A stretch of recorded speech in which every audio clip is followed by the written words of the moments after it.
Neste momento, eu gostaria de convidar ao palco o diretor de Políticas e Estratégia da CNI, o senhor José Augusto Fernandes, para fazer a apresentação da Carta da Indústria 2014, uma avaliação.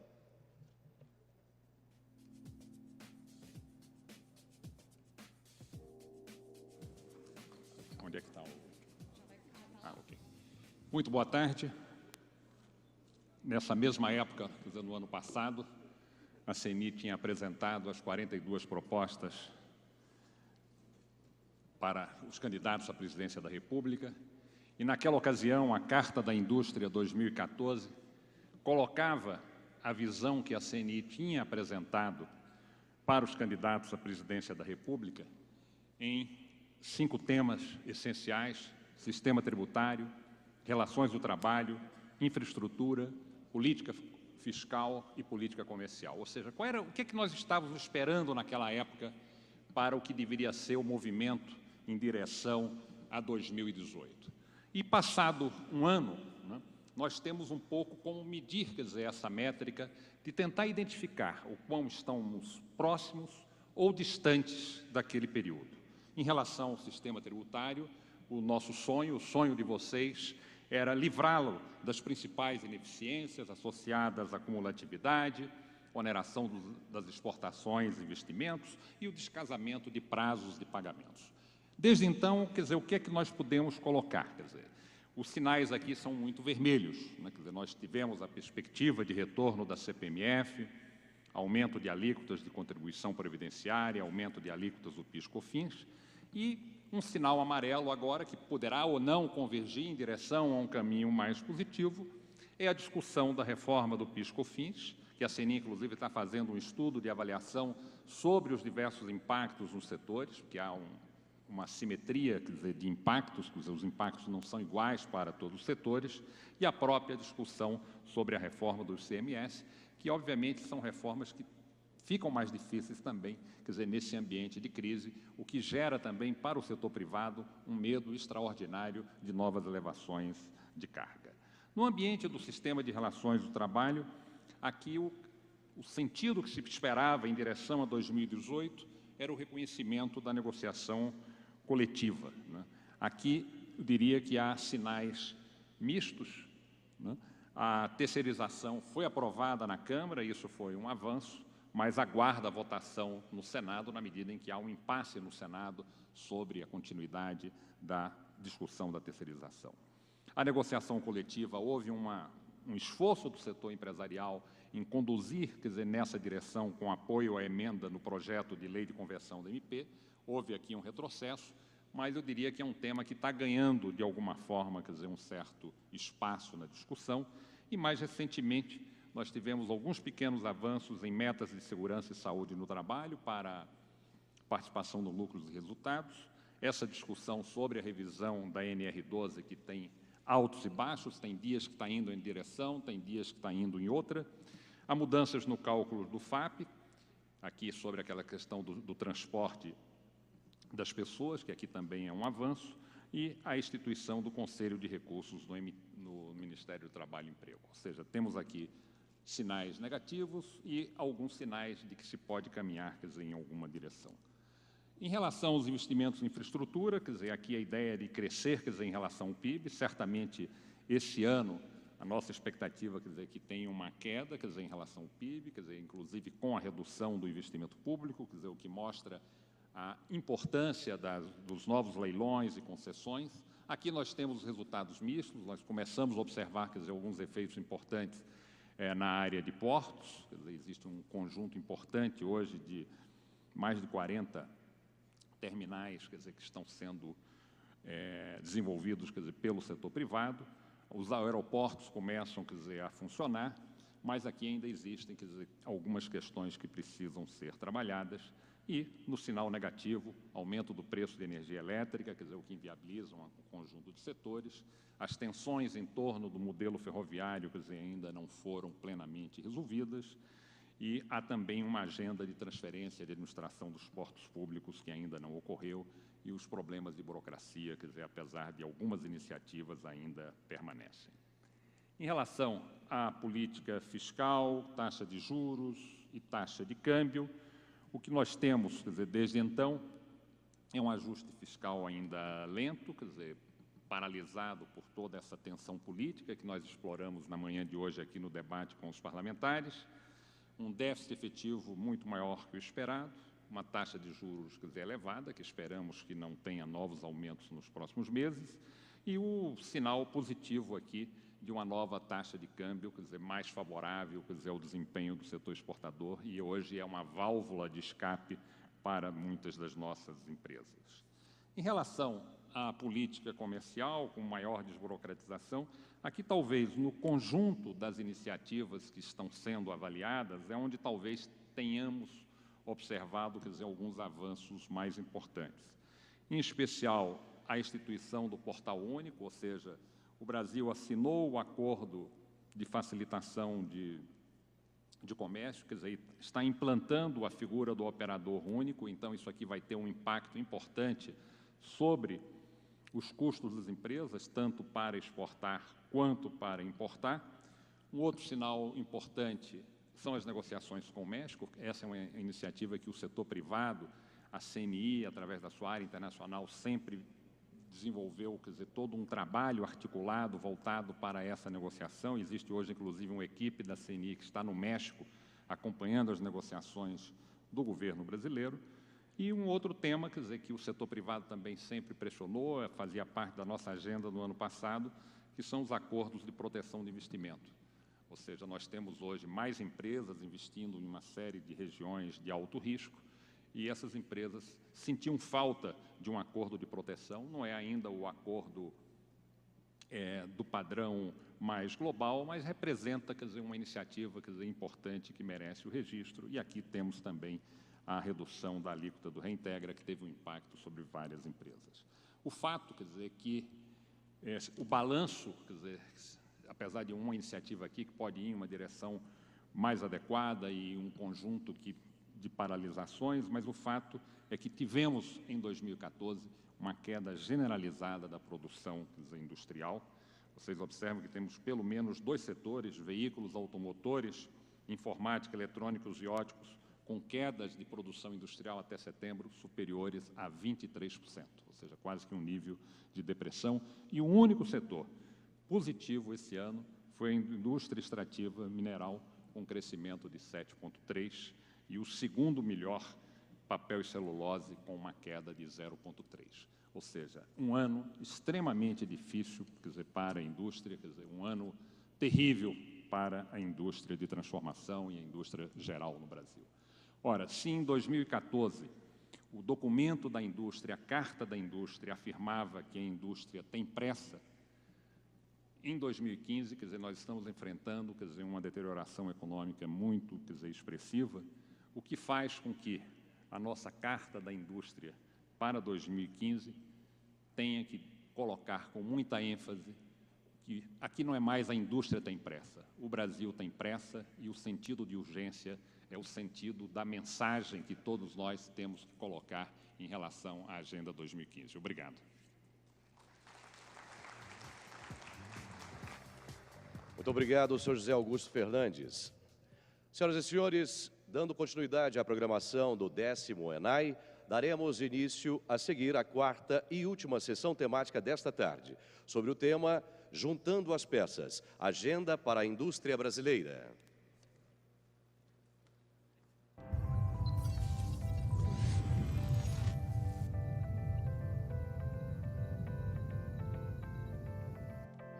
Os desafios econômicos lançados ao Brasil são complexos. O Estado tem que revisar suas políticas e instrumentos de apoio à indústria. E as empresas precisam alcançar novos patamares de eficiência, produtividade e inovação. Com essa nova política, o país estará pronto para enfrentar mudanças no padrão de concorrência global. Como as lideranças do setor privado e público podem contribuir para a transformação do cenário atual?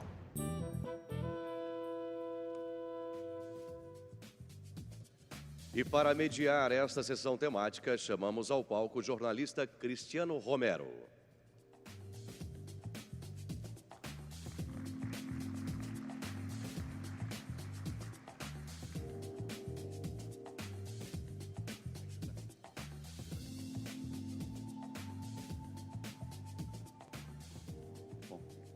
boa tarde. Por último, mas não menos importante, vamos discutir aqui, vamos tentar juntar as peças, né, desse debate muito interessante sobre a indústria brasileira, que vive um desafio gigantesco. Estava ali conversando com o Braulio, a gente lembrando que de 2003 a 2010, a indústria brasileira cresceu de forma acelerada.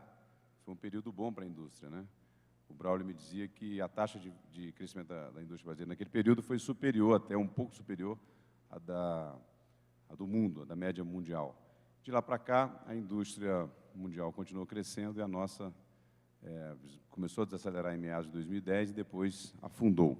Eu gostaria de chamar aqui ao nosso púlpito para o debate o Dr. Marcos Munhoz, vice-presidente da GM do Brasil e da GM da América do Sul.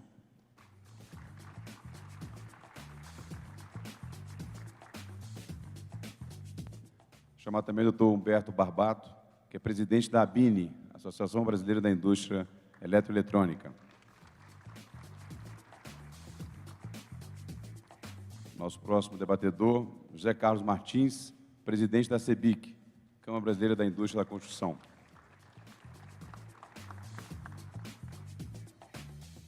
Dr. Paulo Stark, presidente e CEO da Siemens.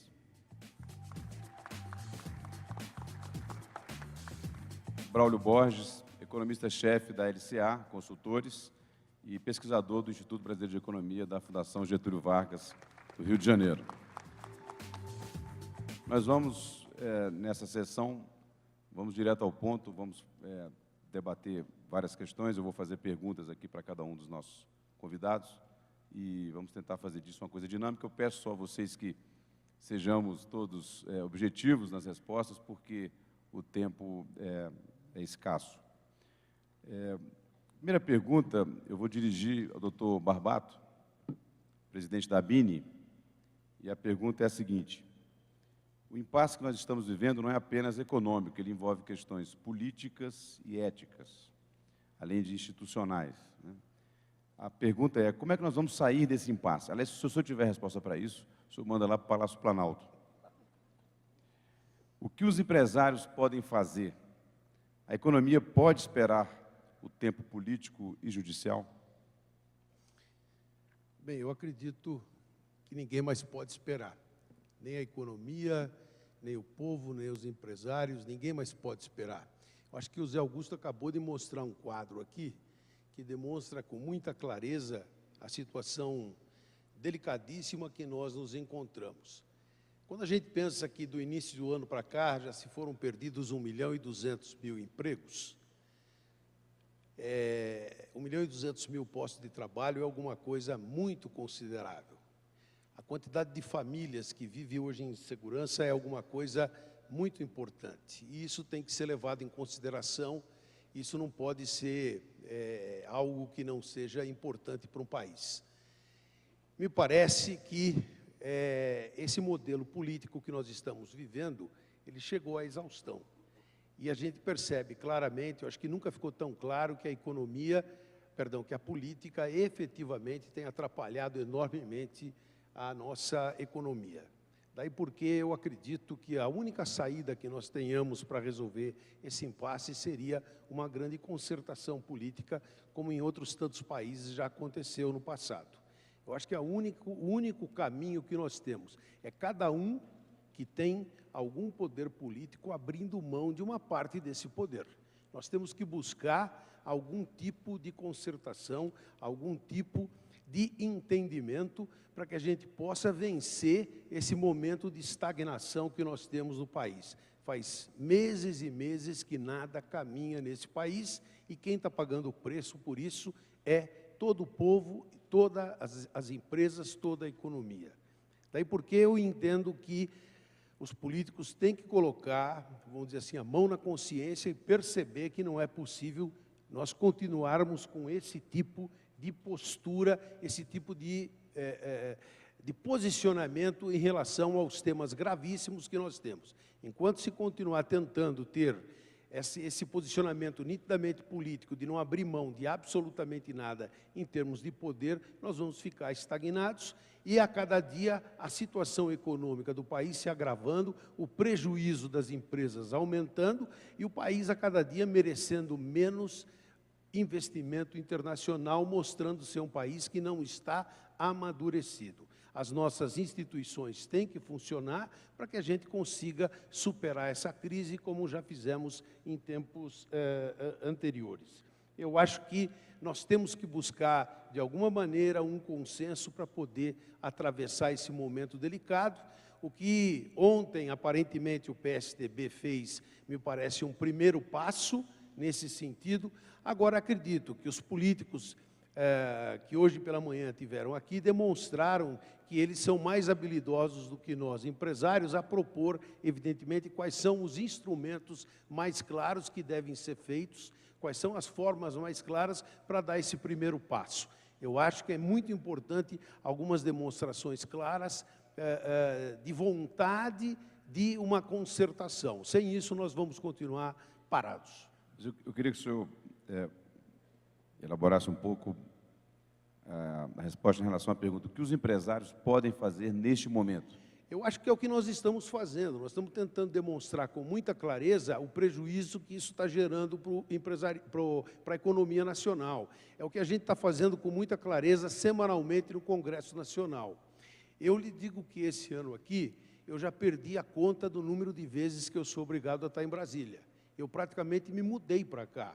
Por quê? Porque eu não posso mais sair do Congresso Nacional, uma vez que eu sou obrigado a semanalmente estar fazendo a defesa de uma série de coisas no Congresso Nacional, uma série de medidas que foram tomadas, reonerando os setores da indústria, mostrando os inconvenientes de uma série de medidas, tentando esclarecer aos congressistas o que é bom e o que é ruim das medidas tomadas e tentando dialogar com o governo, mostrando exatamente os riscos que se tem em cada uma das medidas que são tomadas. Eu acho que esse é o papel do empresário, é alertar, é mostrar, é reagir, é tentar dizer exatamente as consequências das medidas que são tomadas. Isso é o máximo que nós podemos fazer.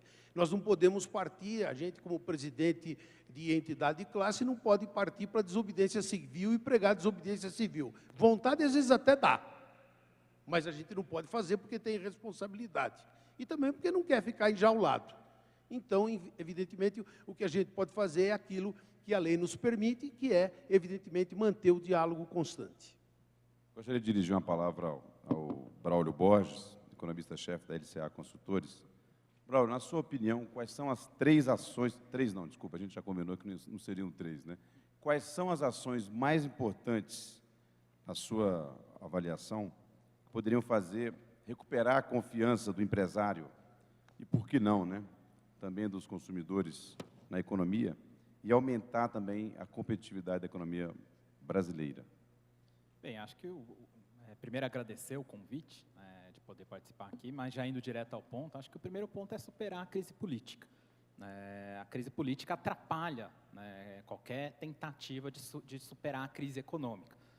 Isso, inclusive, a gente observa nos dados. Tem um estudinho que a gente deve divulgar aí nos próximos dias, comparando a recessão atual do Brasil com outros episódios recessivos.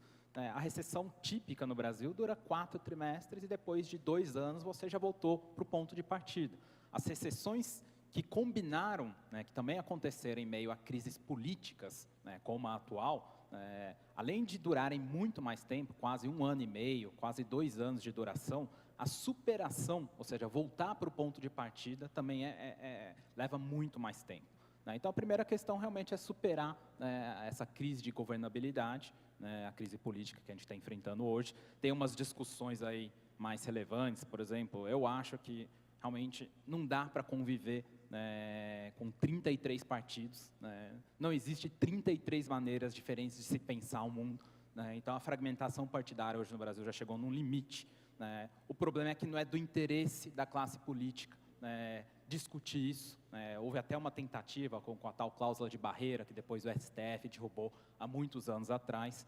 Mas o primeiro ponto é esse: superada a crise política, partindo mais para o econômico.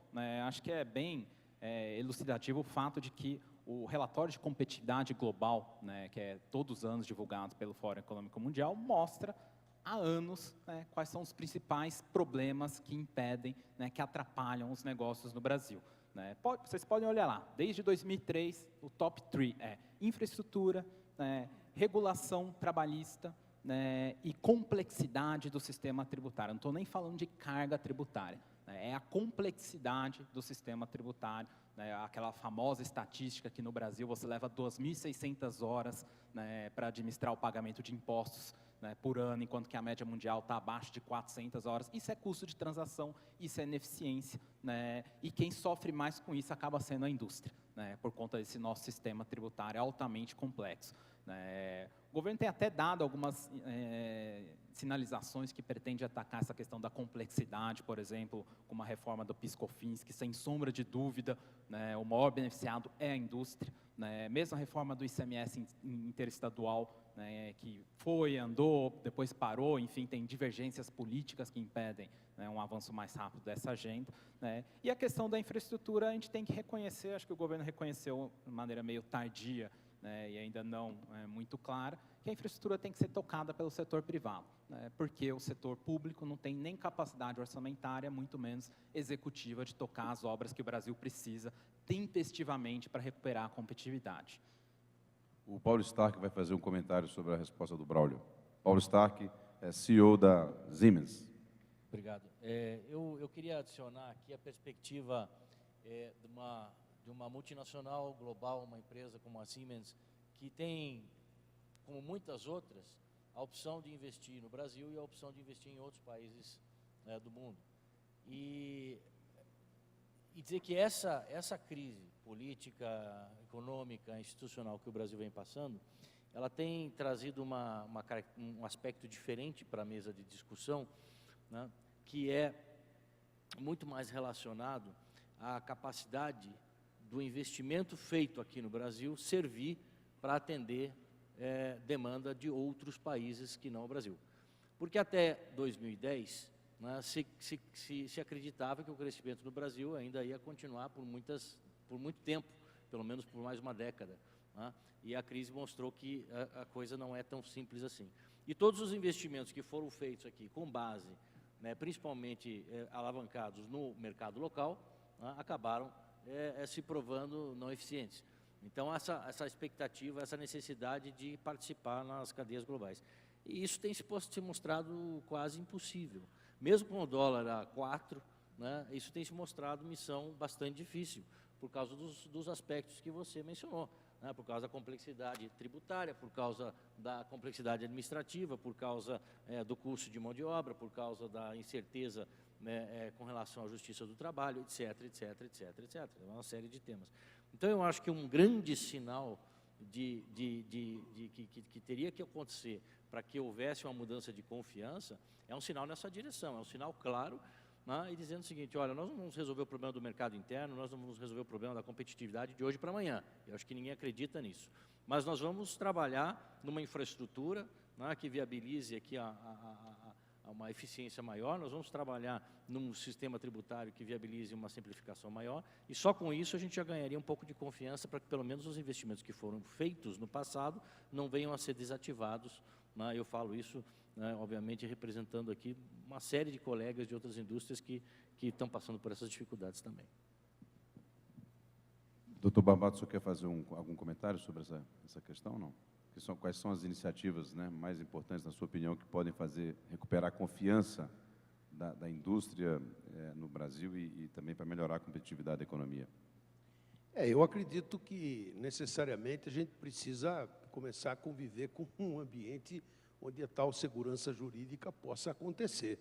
Quando a gente tem uma empresa, como disse o Paulo, que tem a opção de fazer investimentos em várias partes do mundo, se nós não tivermos segurança jurídica e continuarmos assistindo essa grande mudança das regras do jogo com tanta frequência como se vê no Brasil, vai acontecer que os investimentos que nós tivemos, eles vão continuar nós vamos perder os investimentos que já tivemos, quanto mais conseguir trazer novos investimentos que são fundamentais.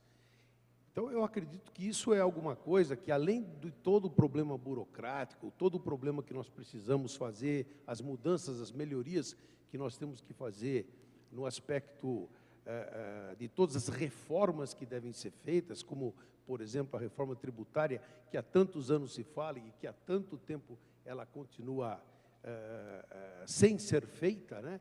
Tudo isso, evidentemente, vai gerando um passivo que vai tornando o país cada vez menos viável e cada vez recebendo uma carga de investimento menor. O Brasil hoje ele continua só atraente em função do mercado que representa, mas efetivamente como local de investimentos, é triste a gente como brasileiro ter que dizer isso, mas muitas vezes quando nós recebemos investidores estrangeiros nas nossas entidades, a verdade é que é muito difícil a gente com segurança poder dizer venha para o Brasil que é um bom negócio que você vai fazer, até porque a gente tem responsabilidade e as regras da forma como são mudadas. Se a gente no início do ano planeja ter um reintegra e baseado nisso a gente imagina uma rentabilidade, esse reintegra muda 2 vezes no mesmo ano. Quer dizer, isso é impossível. Uma desoneração de folha de pagamento que foi renovada no mês de janeiro, quando chega no mês de dezembro, quando chega no mês de janeiro, ela é totalmente jogada por terra.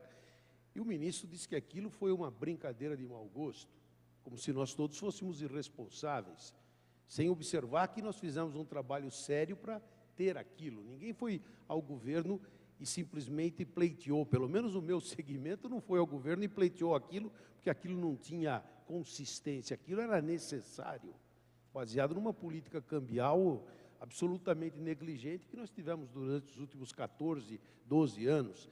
Então, tudo isso são problemas que nós temos que tentar superar, porque, do contrário, o Brasil não vai continuar merecendo o investimento estrangeiro. Doutor José Carlos Martins quer fazer um comentário também sobre essa questão. Boa tarde a todos. Cristiano, a construção civil, a qual eu represento, você entrega um produto de longo prazo, então você vende na prática a confiança, que é exatamente a pergunta que você acabou de fazer. E confiança a gente conquista. A gente conquista não é dizendo, é fazendo. Então, nós entendemos claramente que, enquanto não forem atacados os problemas estruturais do Brasil, não adianta, tudo isso é remedinho, remedinho, remedinho. Está na hora de cirurgia. Ou nós fazemos o que tem que ser feito, ou nós levaremos de barriga um tempo, levaremos mais para frente e não vamos resolver absolutamente nada. Você veja o nosso setor hoje. Você contratou obras e não te pagam. E você não sabe quando irão te pagar. Mandaram reduzir ritmo e mesmo assim não bastou. Entendeu? Existe você contratou, está contratado, mas o teu contrato não vale nada, porque na prática não existe o recurso. Não é isso, mas por quê? Quando você olha o gasto do Estado, absolutamente não permite que você faça nada. Então nós entendemos claramente que, enquanto não atacar o que tem que ser atacado, não adianta todo o resto é cosmético. Tem que se atacar, sim, o que é o Estado brasileiro, o que nós queremos do Estado brasileiro, para que ele nos serve, não é isso? Este é o debate que nós temos que fazer agora, e é um momento propício, porque eu concordo muito com o que o Barbato falou inicialmente aqui, se não houver uma concertação, não tem conserto, tá? Porque quando todo mundo está ali na zona de conforto, está tranquilo, ninguém abre mão de nada. Mas hoje todo mundo está perdendo muito, então está sim na hora de haver uma concertação que todo mundo, cada um perca um pouquinho, mas que realmente eu consiga fazer um cenário melhor. Então, nós entendemos que a rede de confiança é mostrando, fazendo, não é simplesmente dizendo, é atacando o que tem que ser atacado. Vou fazer uma pergunta agora para o doutor Marcos Munhoz, vice-presidente da GM do Brasil e da América do Sul. Depois eu vou querer os comentários do Braulio. Bom, a gente sabe que existe aí no mundo um frenesi de negociações comerciais, grandes negociações comerciais, acordos plurilaterais, um deles é esse TPP, que, evidentemente, como nós estamos fora desses acordos, eles são desafiadores para a economia brasileira. A gente já sabe aqui, por exemplo, na América do Sul, que o Brasil já vem sofrendo há algum tempo, a perda de relevância, perda de mercados tradicionais da nossa indústria manufatureira na região, por causa de desvio de comércio e também, não só por isso, evidentemente, mas também por perda de competitividade.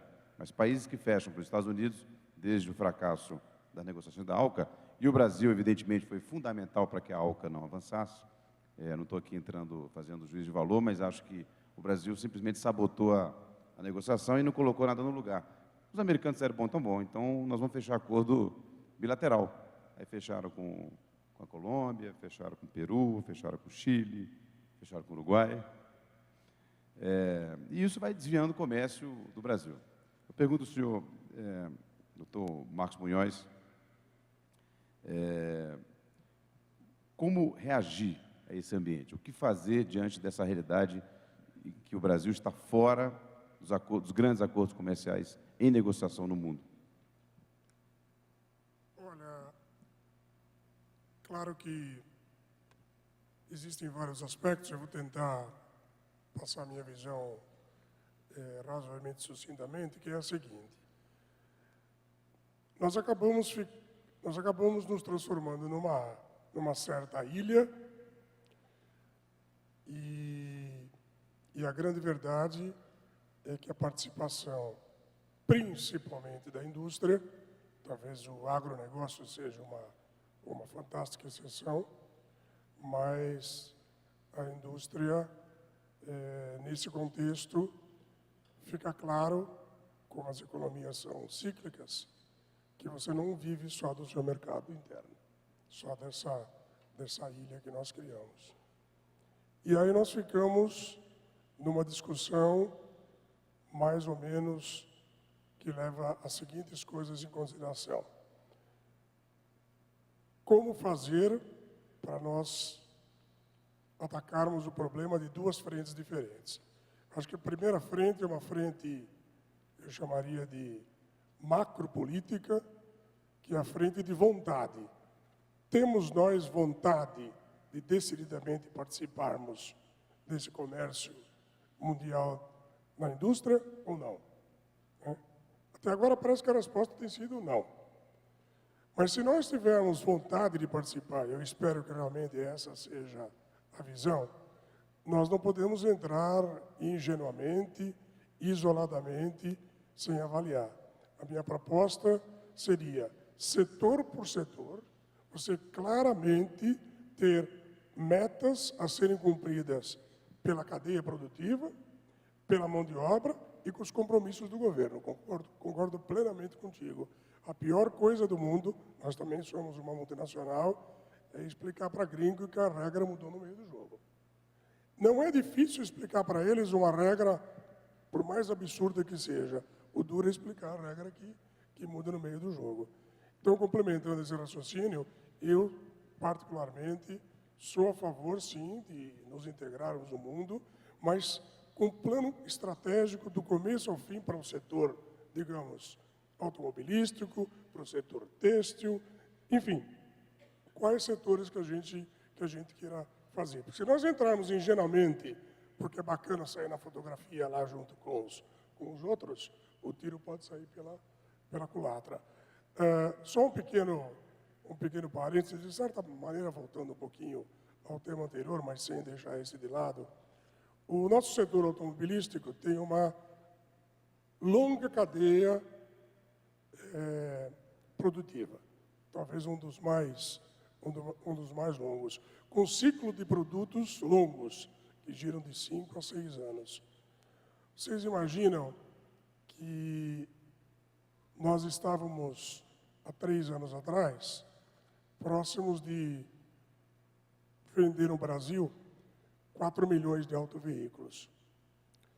E com essa perspectiva, e com uma série de regras que foram colocadas no Inovar, que, tá bom, se as regras são aquelas, você debate até o momento que elas sejam aprovadas, no momento que elas são aprovadas, você assume.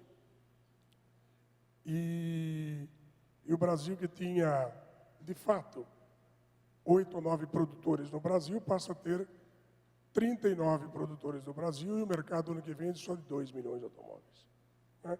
O que significa que, claramente, essa situação por si, né, deixa os investidores extremamente preocupados, e no nosso ramo são 99% estrangeiros, e ao mesmo tempo nós não temos acordos comerciais que nos possibilitariam sermos de fato agressivos no mercado internacional. Essa empresa já exportou para 41 países, hoje exporta para 3.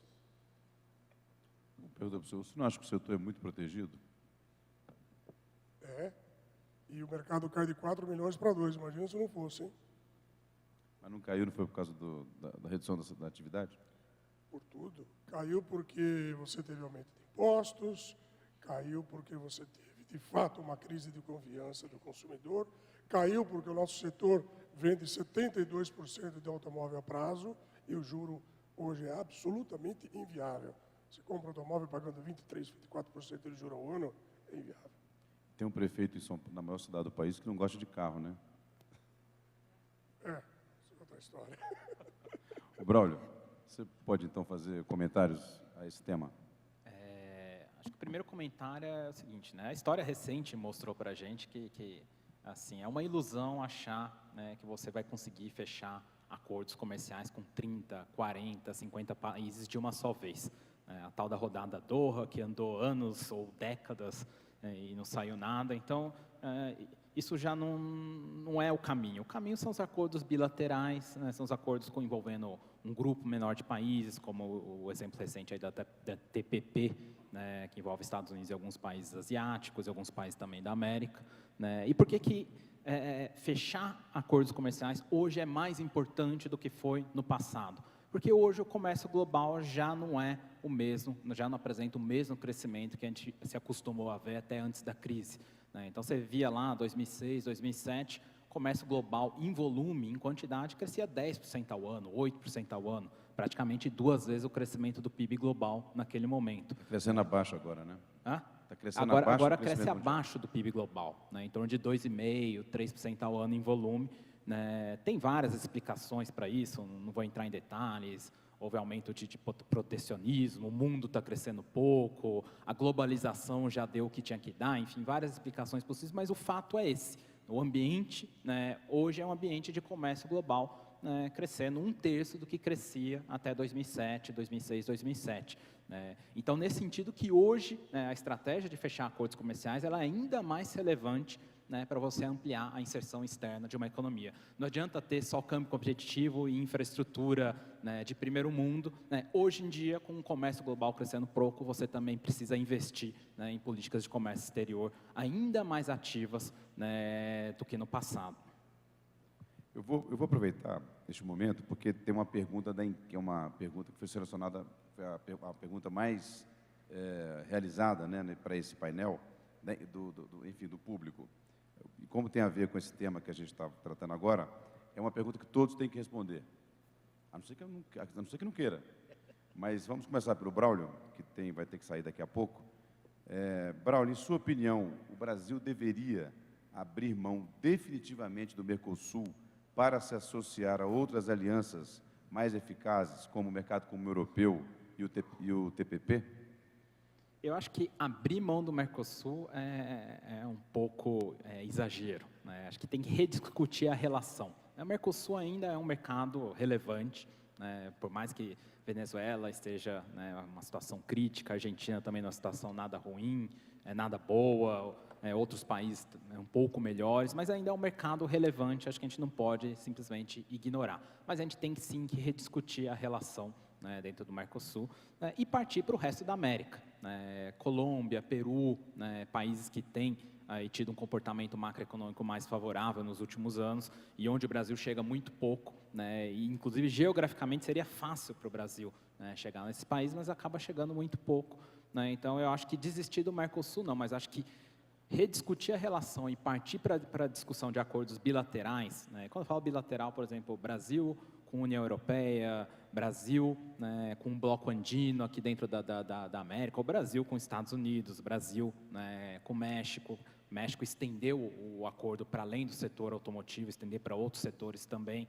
Né. Acho que é importante, a gente só tem que também levar em consideração, né, uma preocupação que alguns aqui manifestaram, né, na conversa que a gente teve antes previamente, que também tem que dar um pouco de condições isonômicas para que o Brasil consiga competir, né, fazendo esses tipos de acordo. Né? E quando eu falo condição isonômica, volta a questão da infraestrutura, da complexidade tributária. Né? Não adianta colocar o Brasil para competir de igual para igual, por exemplo, com uma economia mexicana, por exemplo, né, que a gente vai acabar perdendo nessa história. Não vai ser um jogo de ganha-ganha.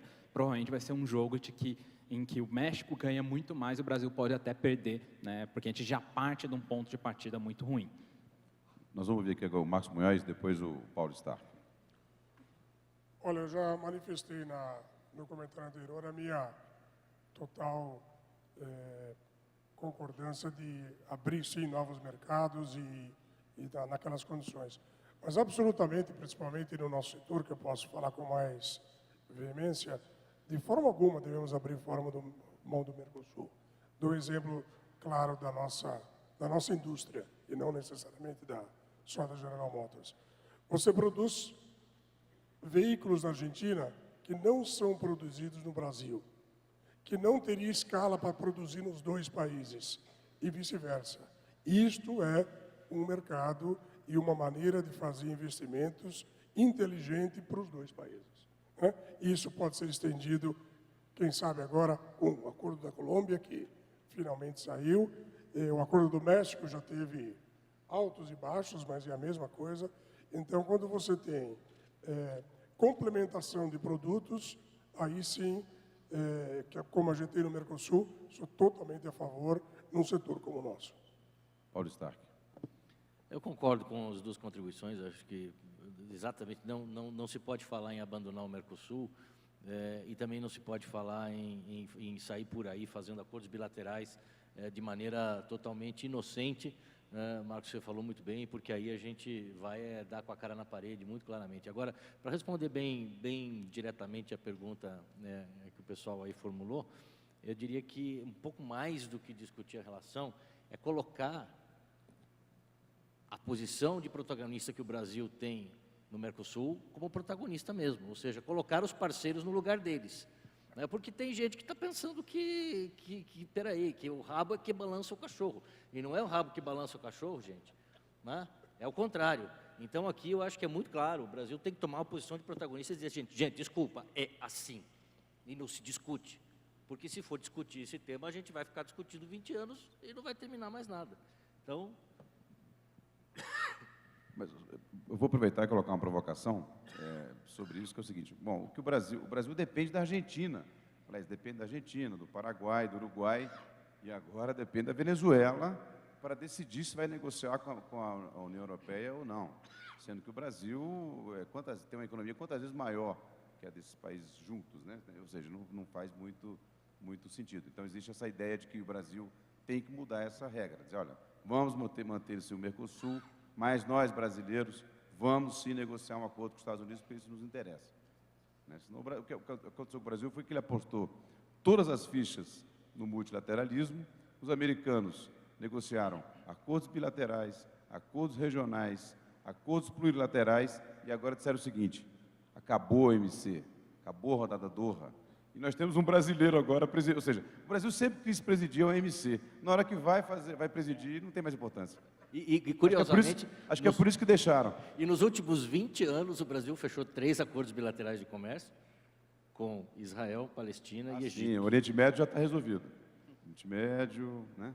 Grandes economias. Doutor Barbato, por favor, queria que o senhor comentasse essa questão, essa pergunta do público. Eu acredito que seria uma loucura dizer que a gente deveria abandonar o Mercosul, né? Evidentemente, não vejo com simpatia o Mercosul. Afinal de contas, o Mercosul tem criado mais problema para nós do que tem gerado soluções. Entretanto, a nossa balança comercial, a balança do setor de manufatura, ainda se ela é positiva, é só junto ao Mercosul, só junto aqui aos países da América Latina. Então, portanto, dizer que a gente deveria abandonar seria esse sim dar um tiro no pé. Então, eu acredito que não é o momento, mas é o momento, como o Braulio colocou, de rediscutir a relação. Ou seja, a gente precisa chegar e dizer o seguinte: ó, essa brincadeira do jeito que nós estamos fazendo aqui não está me interessando mais. Como disse o Paulo, não é o rabo que balança o cachorro, a gente tem que mudar. E se vocês quiserem continuar com a gente, tem um prazo aí. Que nem a Venezuela não pode ser incorporada ao Mercosul, não cumprir nenhuma regra e ficar eternamente. Isso é a gente considerando.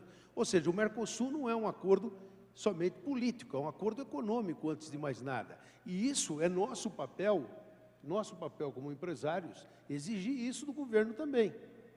Eu acho que a gente tem que fazer esse trabalho. É ruim, é difícil fazer, mas nós temos que fazer essa cobrança, sim, senhor.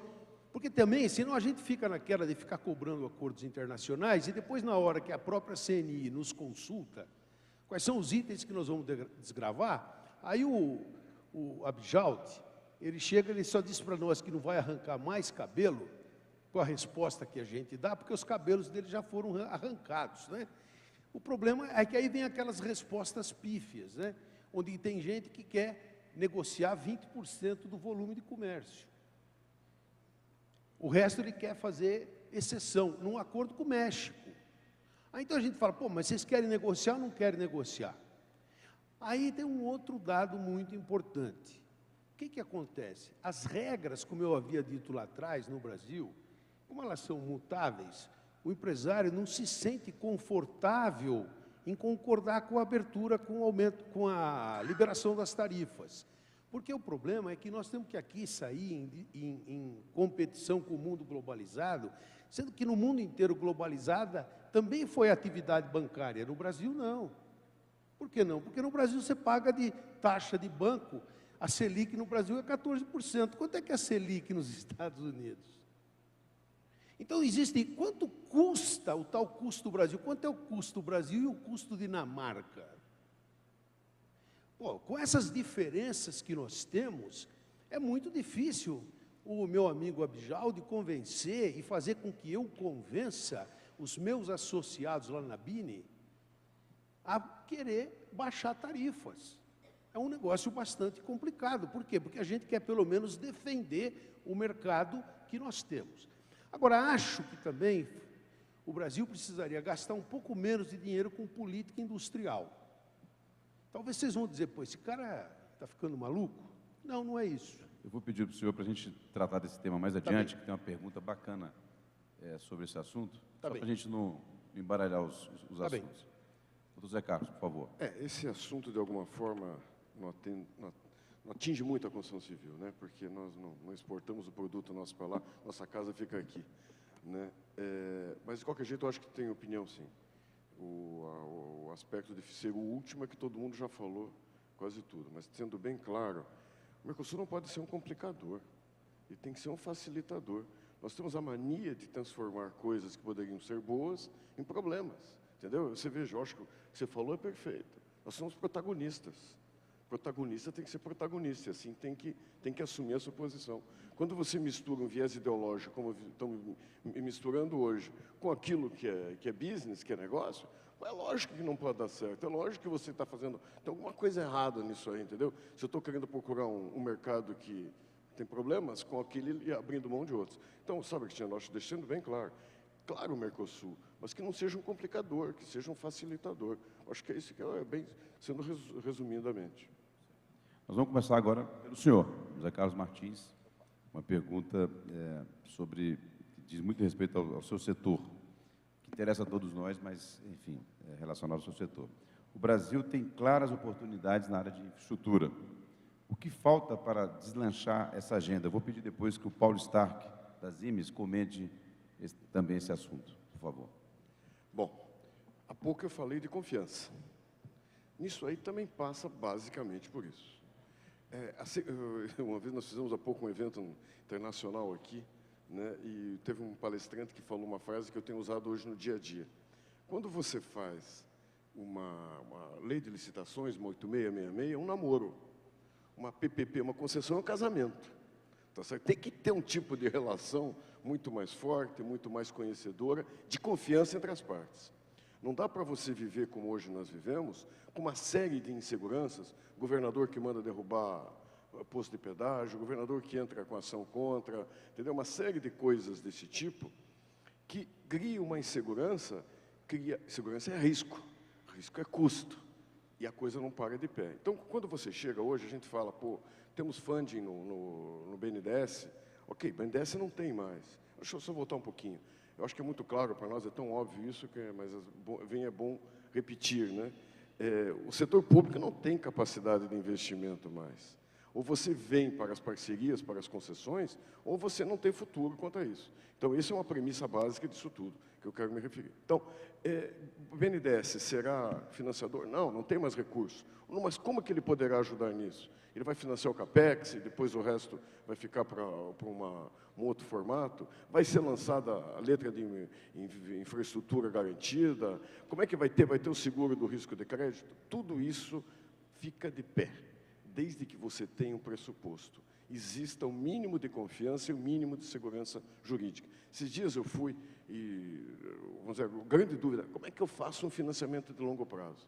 Juntei alguns especialistas e eles diziam, projeto, projeto, projeto. Tem que ficar de pé. Pé passa por confiança. Entendeu? Vamos dizer assim, como é que uma condição macroeconômica dessa, eu vou conseguir um financiamento que me permite ter preço suficiente para assumir um compromisso de 30 anos. Você compreende, Cristiano? Então, este aspecto é básico, que nós temos trabalhado muito hoje, que a oportunidade é imensa, imensurável, o que tem em termos de oportunidades, em termos de infraestrutura. É sim criarmos o mínimo de mecanismos que permitam, tão logo esta coisa normalize, o mínimo, o mar diminua um pouco essas ondas turbulentas que estão por aí, e que se tenha condição de começar. Mas sem esse mínimo é muito complicado. Deixa eu só fazer uma pergunta ao Dr. Zé Carlos. A gente sabe que sem o ajuste, as pessoas acham que o ajuste é apenas reduzir renda disponível da população e das empresas. Na verdade, né? Você transferir renda da população e das empresas para que o governo possa financiar as suas contas, né? O que é uma coisa que no Brasil a gente não devia nem mais falar nisso, porque o Brasil já quebrou várias vezes, né? De 82 até 2008, quando o Brasil conseguiu o grau de investimento, foi quase que foi simbólico, no sentido de, poxa, superamos 26 anos depois a falência do Estado. E depois disso o Estado voltou a investir em várias coisas, enfim, a atender algumas das necessidades básicas da população, como saúde universal, educação, etc. E hoje a gente está de novo aqui discutindo a questão fiscal. Bom, mas acabou o ajuste, já resolvemos esse problema. Eu pergunto ao senhor o seguinte, como resolver a questão do financiamento da infraestrutura? Porque hoje, ou seja, até ontem, ela dependia muito do BNDES. E nós sabemos que não vai poder ser assim daqui em diante, né, Braulio? Porque, afinal, o Tesouro despejou no BNDES 504 bilhões de reais. 480. Tem os outros bancos. 500. Ou seja, aumentou a dívida pública, a dívida bruta do governo geral nesse valor, e, curiosamente, a taxa de investimento nesse período não cresceu. Esse dinheiro deve estar aplicado em algum banco, né? Mas, enfim, sempre tirando a parte de brincadeira, como é que vai fazer para financiar? Qual será a solução alternativa ao BNDES para financiar a infraestrutura no Brasil? Eu vou me permitir, se me dá 30 segundos, que eu quero falar de ajuste. Ajuste é isso que todo mundo fala, é aumento de imposto e reduzir a renda da população. Ninguém fala que é diminuir custo do Estado, que é atacar privilégios de corporações. Sem isso não adianta. Eu vou te dar um número que esses dias eu fiquei estarrecido, que eu não sei se vocês sabem. Me apresentaram uma lista dos grandes custos de folha de pagamento do governo federal. Então, primeiro é o Ministério da Educação, razoável. Segundo, o Ministério da Fazenda, que embaixo dele tem uma série de outras coisas, razoável. Terceiro, o Ministério da Defesa, ok, vamos aguentar. Sabe qual que é o quarto? Justiça do Trabalho. O quarto é Justiça do Trabalho. É por isso que eu acho que não vai ter reforma é maior do que o Ministério da Saúde, é maior do que Justiça Federal, é maior do que tudo isso. Cabe isso? Mas o senhor tocou num ponto importante. Essa é uma reforma que o Brasil tem enorme dificuldade para fazer, pelo seguinte, foi criado um aparato, desde o Getúlio Vargas até agora, que, aliás, poucos países do mundo têm, que impede que você reforme a lei. Ou seja, o Brasil tem Justiça do Trabalho, Ministério Público do Trabalho, tem Delegacia do Trabalho, ou seja, é uma estrutura tão gigantesca que, para você mudar isso, você contraria interesses muito fortes, muito poderosos. Por exemplo, vai perguntar ao ministro Marco Aurélio Mello, do Supremo, ele veio do TST, vai perguntar para ele o que ele acha de fazer reforma das leis trabalhistas. Cristiano, só para deixar claro, eu estou falando justiça, não estou falando nem ministério. Estou falando só Justiça do Trabalho. Sim, mas você tem a Justiça do Trabalho e o Ministério Público do Trabalho. Isso, perfeito. Mas vamos lá, agora voltando ao problema da infraestrutura e financiamento. Passa por isso aí. BNDES, capacidade de financiamento não tem. claro, é óbvio isso. Mas sim, ele pode ajudar. Ele pode ajudar com parte, ele pode ser como grande avalista do processo. Isto que ele pode entrar. Sim, dando o ok dele para que o agente privado entre. Aí que entra esses dois pontos que eu te coloquei. Tem dois novos formatos em estudo, sabe, Cristiano? Um é essa letra de infraestrutura garantida, na qual você pega um recebível, um agente financeiro securitiza ele, empacota, e daí vai ao mercado e põe o risco Santander, o risco Bradesco, e não o risco empreendimento. Isso aí você conseguiria uma melhora de desempenho, seria uma forma. Outra também é você começar a trabalhar e ter uma experiência muito interessante, que nesse instante começa-se a discutir, que foi exitosa na Colômbia, com o IFC junto, tá? Que você começa a trabalhar com o seguro do crédito, o seguro o risco em cima sendo coberto por um seguro, né? Então isso é um modelo novo em termos de Brasil, mas que sim deveria ser buscado. É isso que eu falei, que nós temos que construir isto neste período da entre-safra, para que não adianta botar leilão hoje, não botaram porque ninguém quer, ninguém vai arriscar. Quem que vai ser o louco entendeu? Sabe, a não ser que seja um preço altíssimo, que nós vamos ter que pagar por 30 anos o custo disso aí. Mas tem alternativas, sim, a gente tem estudado muito, acho que caberia a tarde toda conversando sobre isso aqui. Inclusive, tem um ponto que para nós é muito importante, que é a inserção do maior número de empresas no processo. O modelo que foi feito nos últimos anos, de alguma forma, ele foi uma modelagem concentradora. Agora está na hora de você botar mais gente no jogo. Aí vale para a construtora, vale para o interessado, vale para o usuário, vale para o fornecedor, dá para você fazer o mix. Palavras do BNDES, o lote mais bem sucedido do último pacote que saiu foi o MGO, que foi um pacote de 9 empresas que se consorciaram, cada uma complementar a outra. Uma tinha pedra, a outra tinha asfalto, outra tinha tecnologia disso, daquilo, aquilo outro, se consorciaram. É o melhor desempenho que nós temos hoje. Do Paulo. A pergunta original era sobre infraestrutura, certo? Então, eu queria comentar algumas coisas. Primeiro de tudo, que eu acho que a infraestrutura, ela hoje não faz parte do vocabulário da sociedade em geral. A sociedade desconhece a infraestrutura, os projetos, o programa de infraestrutura, o programa de longo prazo, as prioridades, o que a infraestrutura vai agregar para a sociedade, qual é o benefício que a sociedade vai ter com aquilo, com mais empregos numa determinada região, com mais competitividade num determinado setor, etc, etc. Então, primeiro de tudo, é que a infraestrutura passa totalmente ao largo da discussão com a sociedade em geral. E por isso, quando a gente vai discutir financiamento, vai discutir leis, vai discutir compras públicas, etc e tal, esse assunto acaba caindo um pouco assim na marginalidade. Esse é o primeiro ponto. Segundo ponto, nós temos que, depois de criar um programa de longo prazo de infraestrutura, e que não pode ser ad hoc, não pode ser, hoje é PIL 1, amanhã é PIL 2, depois da manhã é PIL 3, e cada PIL novo que sai, mudam os projetos, mudam as prioridades, mudam os investidores, começa-se tudo do zero de novo, todo o trabalho que foi feito no anterior, ele acaba sendo, pelo menos em parte, jogado fora para se iniciar de novo, mas uma vez que se tenha um plano de longo prazo de infraestrutura, com as prioridades setadas, aí sim discutir como que vai comprar, como serão feitas as concessões, como que serão feitas as PPPs, como que serão feitas as compras públicas de maneira transparente e muito mais transparente do que vinha sendo feito no passado. Eu acho que a grande oportunidade para o Brasil agora é usar esse momento para revisar essa questão, revisar as leis de compras públicas, de PPP, de concessões e criar mecanismos mais transparentes para a sociedade, uma vez que a expectativa é que a sociedade esteja participando. E, por fim, garantir que os investimentos em infraestrutura sejam investimentos com o olho no futuro e não com o olho no passado. E eu exemplifico concretamente aqui. Vamos pegar, de novo, vítima aqui, o PIL 2, Programa de Investimento em Logística, os 10 mil, 11 mil quilômetros de ferrovias, todas elas, não existe nenhum padrão sendo estabelecido para essas ferrovias. Ou seja, o investidor que for investir, ele vai entrar com a política do menor CAPEX possível, e não o melhor CAPEX possível. E o que é o melhor CAPEX possível? Aquele que vai me dar, depois, na operação, um custo operacional mais baixo, etc, etc. Para exemplificar bem concretamente, nós fizemos um estudo para uma ferrovia, uma delas aí que está no PIL 2, e concluímos que, se essa ferrovia fosse feita tá? Eletrificada, 100% eletrificada e automatizada. Tá? O OPEX seria 50% menor do que com a tecnologia hoje. 50%. Imagina o benefício que isso tem para a sociedade, para as indústrias, para nós todos aqui, durante os próximos 50 anos que essa ferrovia vai ser usada. Agora, quem vai investir 15% a mais de CAPEX para garantir esse OPEX nos próximos 50 anos? Nas regras atuais, ninguém. Porque o custo variável de combustível, etc. e tal, vai para a tarifa. Não? Então, não importa. Vai para a tarifa, está resolvido. Quem vai pagar não sou eu que estou investindo.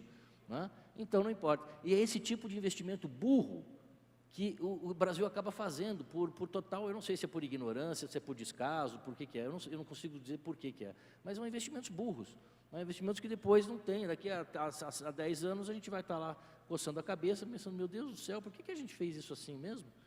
Ninguém lembra mais, e esse tipo de coisa acontece, só um exemplo. O Braulio vai ter que sair, eu vou fazer uma pergunta para você antes, Braulio, antes de você ir embora. Tem que pagar um pedágio aqui, que é o seguinte,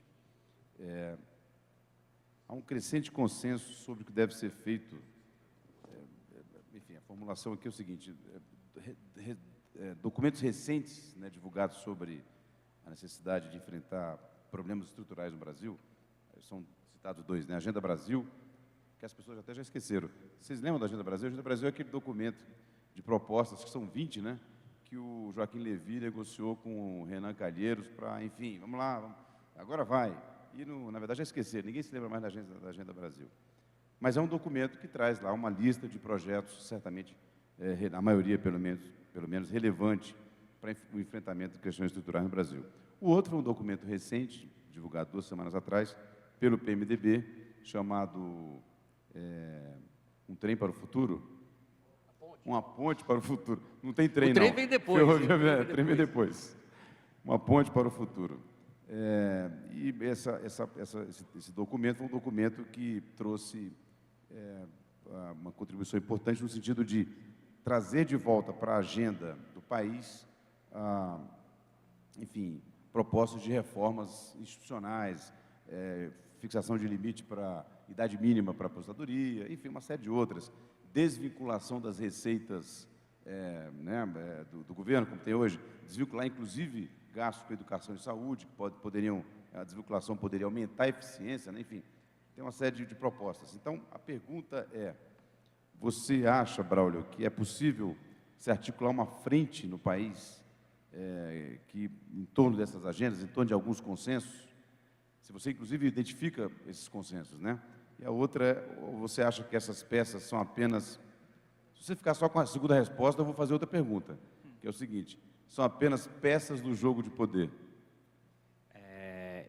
Só vou fazer um último comentário, ainda na questão da infraestrutura, né? Acho que depois eu respondo a pergunta atual. A questão da infraestrutura é importante também ter planejamento, né? Um órgão central planejando a infraestrutura do país, para aí depois passar para o setor privado a construção, a operação, enfim. Tentou-se fazer isso com a EBP, a Estruturadora Brasileira de Projetos, que era um consórcio do BNDES e outros bancos. Recentemente também se tentou com a EPL, mas o negócio não andou, né? Então, é importante isso também, né? A infraestrutura é importante ter planejamento, né? Porque não adianta eu querer construir 2 estradas de ferro que vão competir entre si, né? Você não pode deixar tudo livre, você tem que planejar primeiro, né? Um bom planejamento, né? E aí tem que partir do governo, mas também com influência do setor privado, ajudando, enfim, para aí depois, né, você avançar nos projetos. Enfim, era só um comentário ainda na questão anterior. Com relação à questão que você colocou agora, Cristiano, eu acho que é importante, né, momentos de crise, né, são muito mais propícios à discussão de reformas profundas do que momentos de bonança, né? Isso não acontece só no Brasil, isso acontece em qualquer país do mundo, né? E nesse sentido, a crise atual é uma oportunidade, caso seja bem utilizada, para rediscutir, né, algumas questões que, nas épocas boas, né, é difícil mexer no status quo, né? Então, tem várias dessas propostas aí que eu acho que o Brasil, né, vai ter que atacar necessariamente. Se não atacar agora, vai ter que atacar dentro de alguns anos. Idade mínima para aposentadoria, né, acho que é assim, uma coisa meio quase matemática, né? A população hoje vive 20 anos a mais do que vivia, né, no começo do século, logo as pessoas têm que se aposentar mais, ou pelo menos têm que contribuir mais tempo para a Previdência. Então, você tem que atacar algumas dessas medidas, como a reforma da Previdência, mesmo alguma simplificação da legislação trabalhista, são impopulares. Mas é aquela história, nos momentos de crise você tem que rediscutir isso com a sociedade, inclusive para dizer, se a gente não mudar isso, você está perdendo muito agora e pode perder muito mais lá na frente. É o momento de repensar algumas dessas questões. Eu acho que é bom o fato desses documentos colocarem a discussão, inclusive em termos públicos. Acho que, inclusive, seria interessante que fossem criados alguns fóruns para rediscutir isso publicamente, eventualmente até para levar propostas para serem discutidas no governo. Fazia tempo que a gente não via alguma coisa, iniciativas nesse sentido. Acho que tem muitas propostas lá que não são para esse governo, nem para o próximo, são propostas mais de médio e longo prazo, mas é importante que elas sejam discutidas sim. Agora, eu só acho importante destacar o seguinte, a gente também não pode achar que as reformas vão ser a salvação da pátria, a salvação da lavoura. Muitas vezes elas são colocadas como a única solução para um país que está numa crise como o Brasil está hoje. Elas certamente melhoram a perspectiva de médio e longo prazo. Óbvio que algumas reformas são mais simples, outras são mais complexas, o prazo de maturação delas também é muito diferente, mas elas claramente melhoram mais o cenário prospectivo do que o cenário corrente. E o que não significa dizer que você não tem que abandonar o varejo do dia a dia, o varejo da condução da política econômica, política fiscal, política monetária, e o varejo do dia a dia hoje está bastante complicado, e isso acaba criando um certo impasse para discutir essas questões mais de médio e longo prazo. De novo, a gente volta então à questão da governabilidade, da crise política, e no fundo a discussão se o sistema político brasileiro hoje já não está sendo atrapalhando a economia, o próprio desenvolvimento econômico do Brasil, que é algo que não se discutia há algum tempo, mas só reforçando aqui o que eu já disse antes. Um sistema político que tem 33 partidos, uma fragmentação partidária desse tamanho, certamente ele vai prejudicar, e não ajudar o desenvolvimento econômico do país. Não existe 33 maneiras diferentes de pensar o mundo. Então, acho que hoje a gente tem que rediscutir isso. Tem 33 maneiras diferentes de dividir o fundo partidário. Sim. E por aí vai, Alguém quer comentar essa pergunta? Não. Essa questão? Não. Então, Braulio, você está liberado. Bem, pessoal, só agradecer aí de novo o convite, e agradecer aqui os palestrantes também. Peço desculpas por ter que sair antecipadamente, mas um voo marcado, eu realmente não vou poder ficar mais. Espero que seja proveitoso para vocês. Espero que eu não tenha falado muita bobagem aqui, e que tenha ajudado vocês a colocar alguma clareza na discussão hoje sobre economia, relacionando isso com a indústria, que é o objetivo dessa discussão aqui hoje. Obrigado.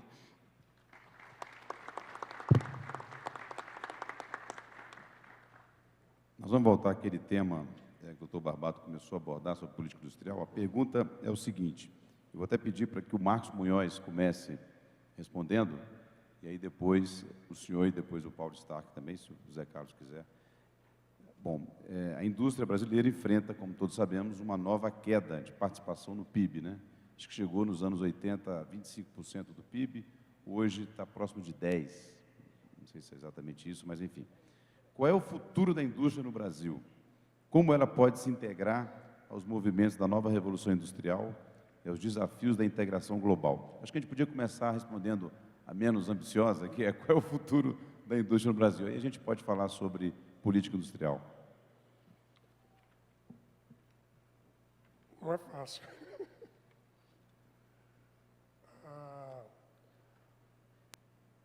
Olha, eu, particularmente, defendo muito na nossa empresa um pensamento que talvez se encaixe aqui, que é o seguinte: eu tento me colocar como um cara otimista pragmático. E vou explicar o que eu quero dizer com isso. A nossa indústria, por exemplo, e a minha empresa em particular, está fazendo o maior investimento que já fez no Brasil nos próximos 4 anos, né? O que mostra esse lado do otimismo que nós temos na empresa. Por outro lado, eu acho que há uma conjuntura de, depende de como a gente queira classificar, curto ou médio prazo, mas eu acho que nós, além de 15, vai de 16 junto, quem sabe uma parte de 17, vamos viver um momento de conjuntura muito, muito sério. Posso fazer um parênteses? O câmbio não está ajudando a indústria? Posso chegar lá daqui a pouquinho? Claro. O que significa, no pragmatismo dessa parte otimista, é que se nós não aproveitarmos esse momento, e eu concordo com a colocação anterior, de fazermos uma brutal readequação das empresas, de fazermos uma análise muito séria das atividades essenciais e eliminar as não essenciais. Se nós não fizermos uma honesta avaliação do portfólio de produtos e separar, e ter a coragem de separar o joio do trigo, se nós não fizermos uma clareza de informações aos agentes internos do processo, que são os funcionários, que são os fornecedores, que são os sindicatos que representam a mão de obra, se nós não fizermos um adensamento da cadeia, é seríssimo o que eu estou falando agora, mas nós podemos ter em alguns setores 10 ineficientes, 10 sem futuros, ou podemos ter 6 ou 7 mais eficientes. É difícil dar esse passo, porque todo mundo concorda desde que ele seja o sobrevivente. Então, a minha primeira resposta para você é o seguinte: se não houver uma brutal mudança de sermos mais eficientes, não tem futuro. O futuro vai ser muito ruim, né? Olha, sobre câmbio, a minha visão de câmbio é mais ou menos o seguinte: existem três coisas que me apavoram no câmbio. A que mais me apavora é flutuar drasticamente toda semana. Essa é a pior. A volatilidade, né? Essa é a pior, a volatilidade. Acho que a sua palavra é melhor que a minha. Volatilidade é a pior coisa do mundo. Seja lá o que for, a gente vive com ele de um jeito ou de outro. Número 2, o câmbio nos ajuda agora para exportar? Sim, mas esse ciclo de exportação na indústria é um ciclo longo, não é um ciclo igual de commodity. Qual é o câmbio daqui a 3 anos? Ninguém sabe. Ninguém sabe. Okay? E na nossa indústria em particular, o câmbio de curto prazo é um problemão, porque o seu insumo ficou mais caro.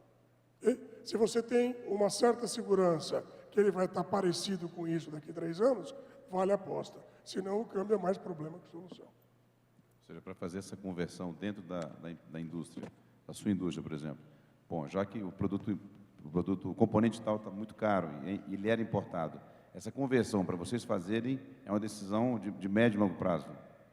Ou é feita imediatamente? Você não, depois assim me podia dar a experiência delas.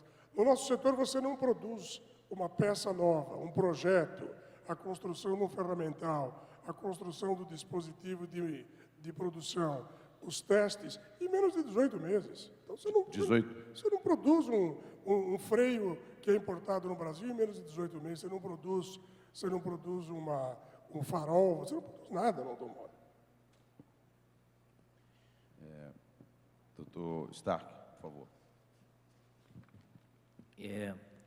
Eu me recordo, há não muitos anos atrás, alguns políticos tentando vender a ideia para a sociedade de que o Brasil não precisava de indústria, que o Brasil podia crescer com o setor de serviços, podia crescer com os outros setores. Provavelmente todo mundo aqui ouviu isso e deve ter pensado: puxa vida, será que alguém realmente acredita nisso?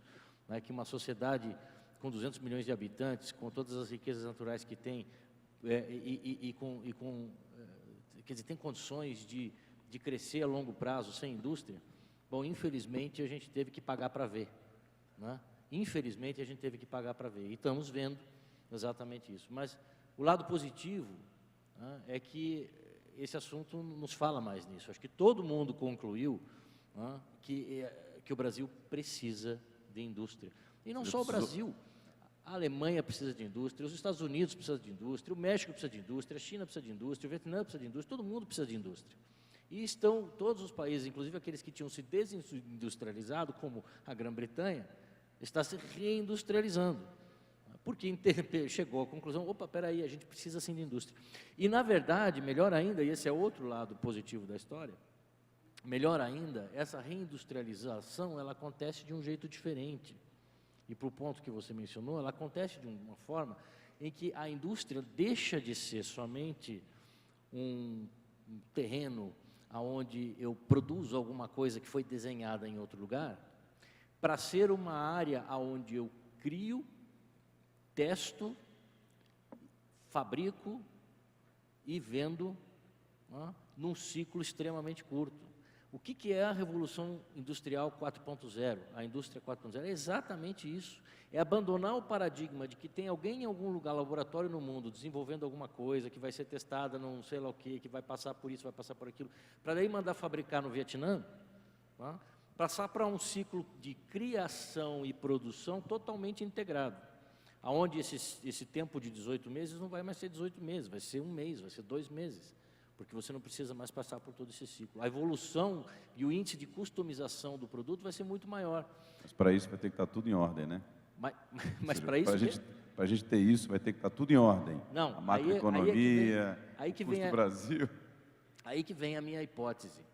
A hipótese é que essa oportunidade da manufatura avançada da indústria 4.0, ela combina com o Brasil. E ela pode dar ao Brasil a chance de fechar um gap que já não é mais recuperável no modelo antigo, né? Mas você pode, com a aplicação dessas novas tecnologias, se nos inserirmos rapidamente nesse contexto, nós todos aqui, pequenas, médias, grandes indústrias, a gente vai conseguir fechar um gap de competitividade, porque o brasileiro é criativo, o brasileiro inova, o brasileiro gosta de tecnologia, o brasileiro gosta de flexibilidade, tá? E a indústria 4.0 vai trazer tudo isso para nós. Então, o Brasil tem chance de fechar esse gap nos próximos 20 anos, tá? Que foi aberto nos últimos 20 anos. Doutor Barbato. A minha resposta é muito parecida com a do Paulo, né? Eu acho que, além dos grandes desafios que nós temos que fazer, as reformas, as tais reformas estruturais, a indústria só vai sobreviver se a gente fizer uma política industrial que vá para a fronteira tecnológica. Aí a gente consegue chegar na tal indústria 4.0. Ou seja, é a gente fazer uma política industrial que realmente estimule inovação e desenvolvimento. É a gente fazer com que seja estimulado, sim, aquela indústria que vá buscar a ponta do conhecimento, que vá buscar, aonde tiver, em qualquer lugar do mundo, o melhor conhecimento para se trazer para o Brasil, para se desenvolver no Brasil. E, a partir disso, nós vamos começar a mudar aquela sensação que a gente tem quando vai para o exterior, que toda vez que você viaja, parece que a gente chega lá, e aí a gente sente o quanto a gente continua sendo atrasado. É até num aplicativo de telefone celular você percebe o teu atraso. Você percebe a praticidade que você consegue encontrar em determinados aplicativos que são desenvolvidos para facilitar a tua vida lá fora e como falta, muitas vezes, essa praticidade para se desenvolver no Brasil. Eu estou falando da coisa mais simples do mundo, que é o desenvolvimento de um aplicativo. Imagina você no que tange ao aspecto industrial. Não adianta o Brasil hoje, já que você falou em 18 meses, não adianta no meu setor, no setor eletroeletrônico, a gente resolver agora, seguindo o velho modelo de política de substituição de importação, como a gente tem um grande déficit no setor eletroeletrônico, eu quero desenvolver display para telefone celular e para computadores e para televisores. Isso tem que ser o meu grande objetivo. Na hora que eu tiver com a fábrica de display prontinha aqui no Brasil funcionando, e que a gente botou maior grana, o display, cara, já caiu fora. O display naquele modelo que eu desenvolvi já está superado, já é uma tecnologia ultrapassada. Então, é por isso que a gente precisa investir na tal fronteira tecnológica, senão nós vamos ficar eternamente correndo atrás da onça, na verdade. A gente vai estar vivendo, correndo atrás de um desenvolvimento que sempre passou pela gente. Nós vamos estar sempre tomando o trem atrasado. Por isso, política industrial não se faz mais com aquela visão, me desculpe a professora Maria da Conceição Tavares, não é com política de substituição de importação, é com outro tipo de visão. A substituição de importação vai vir por consequência. Ela não tem que ser o nosso primeiro objetivo, ela tem que ser a consequência de um trabalho inteligente que diz o seguinte: qual é o tipo de LED que eu vou, o tipo de display que eu vou usar no futuro? Ah, é com biotecnologia, é esse que eu tenho que buscar. E desculpe, isso nós temos muita gente preparada no Brasil, nas universidades, nos institutos de pesquisa, que podem dizer ao governo e podem dizer: política industrial, você tem que buscar esses modelos do mundo aqui. Para cada setor da economia, para cada setor industrial, você tem que buscar esse marco de futuro. Mas qual é o papel do Estado? Perdão? O papel do Estado. O papel do Estado é esse de indutor. A indústria tem futuro se houver esse papel do Estado de induzir. Vou te dar um exemplo. O papel do Estado é assim: quando você chega num banco de fomento, eu como empreendedor, e eu tenho uma ideia, eu tenho que chegar no banco de fomento e dizer: eu tive uma ideia, eu quero desenvolver tal produto. Se você faz isso no exterior, o banco diz assim: o que é que você precisa para desenvolver? Sabe como é que no Brasil falo para você? Eu tenho esse cardápio aqui. Aonde que ele se enquadra? Essa é a diferença. Essa é a diferença. Onde é que você se enquadra? O governo brasileiro quer que você se enquadra dentro do cardápio dele. Ele não vai te perguntar o que é que você precisa. Assim é que a gente trata o empreendedor. Sabe por quê? Porque o governo é mais importante do que nós. Como disse essa semana o Hélio Gaspari, nós somos vistos como contribuintes.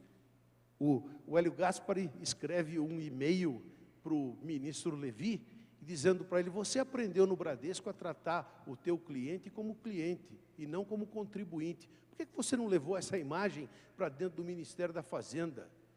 Trate esse homem que você chama de contribuinte como cliente.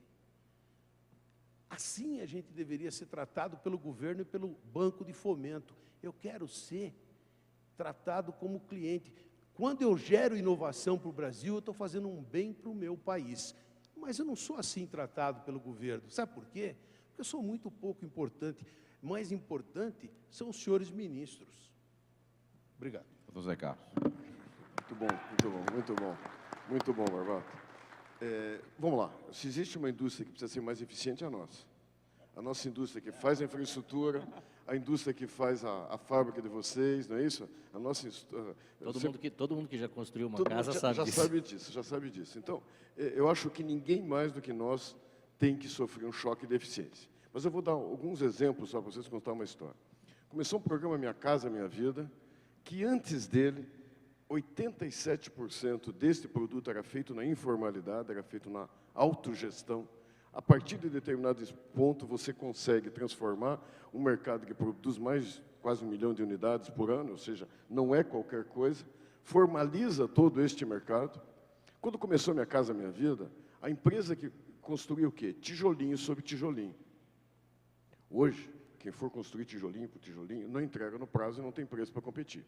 Então, o que as pessoas fizeram, as empresas fizeram? Foram lá e começaram a investir. Investiram em tecnologia, investiram em capacitação, investiram nisso, naquilo tudo. O que acontece agora? Não tem mais nada. 2 anos vai ficar sem contratação. O que esse povo vai fazer com aquele cara que você capacitou? E aí eu ponho um outro dado. 54% do setor é informal. 54%. Eu capacitei e vou alimentar mais. O Senai gasta uma fortuna capacitando o pessoal, depois eles voltam para a informalidade. Cadê uma política que te dê o mínimo de previsibilidade? Vou te dar um outro número interessante. Nós, junto com a Buzzi Company, fizemos um estudo do que incomodava, era feeling, né? A burocracia, o impacto no imóvel. Às vezes a gente vê muito como infraestrutura, mas também vamos ver o imóvel. E a Buzzi chegou à seguinte conclusão: 12% do valor de venda, vou considerar o seguinte, 60% é o custo de obra. Então, 12% do valor de venda é culpa do excesso de burocracia. O que entende-se como excesso de burocracia? Alguém faz no Brasil, de determinada forma, só que a média nacional é tanto acima desse prazo. Vocês compreendem? Isso eu estou falando de cartório, estou falando de prefeitura, estou falando de bombeiro, estou falando de licenciamento ambiental. Nessa conta aí não está o famoso ITBI, né? Não, não tem taxa. Não estou falando de taxa. Eu estou falando do impacto que a burocracia gera no teu custo de capital, no teu atraso que você paga de juro ou paga no teu capital. É disso que eu estou falando, Cristiano. Se eu for entrar em taxinha, então esse número é absurdo. Estou falando do excesso de burocracia, que custa 12% do valor do imóvel. Imagine o quanto que a sociedade brasileira está pagando a mais indevidamente. Quanto que a indústria de vocês custa mais caro, quanto que uma estrada custa mais caro, um porto custa mais caro, por causa dessa ineficiência. Mas 100%. 100%. 100%, claro. Então, vamos lá. Vamos pensar nisso. Olha a palavra básica, previsibilidade.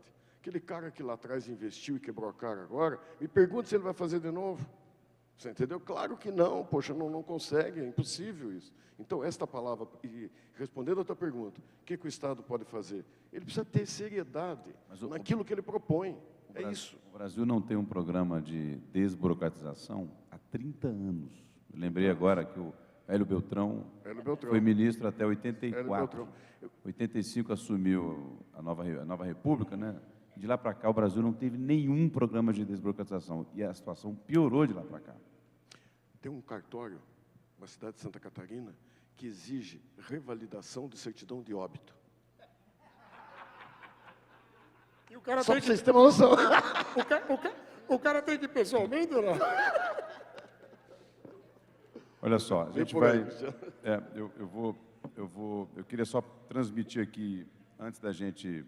Nós ainda temos aqui ou uma pergunta, tá? Aí vocês vão decidir se eu faço uma pergunta, aquela pergunta que a gente conversou lá fora, ou se vocês preferem usar o tempo final para considerações finais. Vocês decidem. Mas é o seguinte, preciso antes passar 4 recados aqui da organização, que é o seguinte, amanhã, devido à presença do ex-presidente Bill Clinton, a secretaria do ENAI estará aberta das 7 às 8 da manhã. Esse é o primeiro recado. O segundo é o seguinte, em virtude das exigências de segurança, por causa da presença do presidente Clinton, teremos controle de entrada através de detector de metal. Esse procedimento poderá tornar a nossa entrada mais lenta, com certeza tornará. Terceiro recado, solicitamos então que vocês antecipem sua chegada ao ENAI. Informamos também que a seção 5, Ação Sindical, Inovando para Gerar Resultados, começará às 8 horas da manhã. E aí, decidiram? Considerações finais. Vocês não querem ouvir minha pergunta, né? Puxa vida. Não, eu estou brincando. A gente já conversou lá fora, na verdade, né? Então vamos lá. Por favor, vamos começar aqui, doutor Munhoz, suas considerações finais.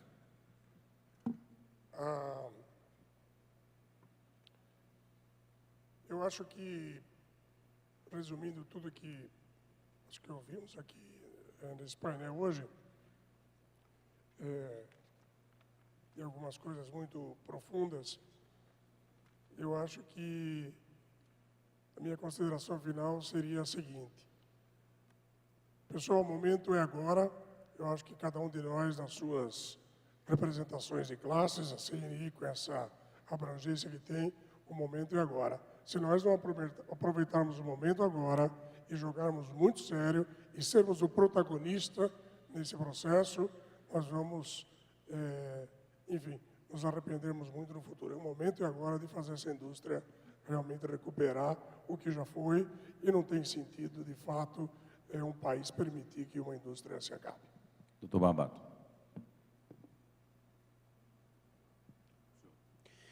Bom, eu só queria agradecer, dizer que ainda vou continuar acreditando sim em indústria, acredito que o país das dimensões como o Brasil não pode conviver sem indústria e acho que a gente tem que ser responsável. A geração que me antecedeu foi capaz de criar a indústria no Brasil e nós vamos ter que ser capazes de refazer essa indústria. Nós assistimos praticamente à destruição dela, principalmente nos últimos 10, 12 anos, por uma política cambial, principalmente, que simplesmente acabou com a indústria. A gente falou disso durante todos esses anos, não adiantou muito, mas eu acredito que agora nós vamos ter que, sim, como disse o companheiro, ser protagonistas, mostrar para a classe política a necessidade das reformas e a necessidade de fazer com que o Estado se modernize, fazendo uma política industrial inteligente, para que a gente possa, então, dar um novo salto de desenvolvimento para a indústria. Muito obrigado. José Carlos Martins. Bom, inicialmente eu queria agradecer a oportunidade de estar com todos aqui, a paciência da plateia que está até agora nos aguentando aqui, né, aguentando a nossa conversa, mas dizer o seguinte: no Brasil nós temos que acabar com essa história de dar um jeitinho no efeito e atacarmos a causa. Se eu botar um pilar no meio da sala, eu nunca mais não tenho o que contorne. Então, ou nós entramos e mexemos naquilo que realmente é estrutural e importante, e nós vamos estar... Essa crise vai passar, a gente sabe que viveu mais tempo, ela passa, ela é cíclica, ela volta. Mas só que nós vamos continuar patinando e convivendo de tempos em tempos com o mesmo tipo de situação. E, sinceramente, eu acho que nenhum de nós que está aqui na sala quer deixar os seus filhos, netos ou gerações futuras um legado desse tamanho que não seja alguma coisa que a gente possa contribuir para melhorar tudo isso. Acho que é compromisso nosso, obrigação nossa. Obrigado a todos, a paciência de estar conosco aqui. Paulo Stark. Eu sou otimista, eu sou bastante otimista, e se não fosse, não estaria aqui. Por que eu sou otimista? Eu acho que, primeiro de tudo, a gente sabe o que tem que fazer. A gente falou aqui, todos os debates hoje, nos outros debates que a gente já teve, na CNI, nas associações de classe, etc., a gente sabe o que tem que fazer. As coisas são relativamente claras. A gente já analisou o problema de cima a baixo, de baixo para cima, em todas as suas dimensões. Nós temos disposição, a gente vê aqui em todos os fóruns, os empresários, os industriais, os presidentes têm disposição para fazer o que é necessário. Agora, eu queria comprovar uma tese aqui, e eu queria saber aqui o seguinte: se podia levantar a mão, quem aqui é parlamentar ou quem aqui está representando algum parlamentar? Podia levantar a mão? Parabéns e muito obrigado. Você é o único que está aqui ouvindo o que nós temos a dizer. E essa tese que eu queria comprovar, também é empresário. Essa tese que eu queria comprovar é a tese que eu tenho percebido em todos os encontros e dos debates, etc., que a gente tem tido. Nós estamos falando, mas não tem ninguém ouvindo. Não tem ninguém ouvindo do lado de lá. O papel que você mencionou, aliás, a inversão de papéis que você mencionou, Humberto, de que parece que nós estamos prestando um serviço para a classe política brasileira, em vez de ser o contrário, está evidente aqui. Nós viemos para casa dos nossos parlamentares, nós viemos para Brasília, nós estamos aqui em Brasília, eu sou de fora de Brasília, todo mundo aqui é de fora de Brasília, imagino que 3/4 da plateia seja de fora de Brasília. Nós viemos para a casa dos parlamentares, e onde eles estão? Por que eles não estão aqui ouvindo o que a gente tem a dizer? Porque não se interessam, ou porque não trabalham para a sociedade, ou por quê? Eu não sei qual é a explicação. Mas esse é o fator que a gente precisa mudar. Nós temos que exigir que os parlamentares representem os interesses da sociedade. E os interesses da sociedade estão aqui. Se a gente não mudar isso, pode ser com muita sabedoria, pode ser com muita disposição, mas a gente não vai conseguir mudar o rumo das coisas. Só tem esse problema para ser resolvido. O resto é fácil. Bom, com isso encerramos a nossa sessão. Obrigado a todos. Agradecemos a participação do jornalista Cristiano Romero.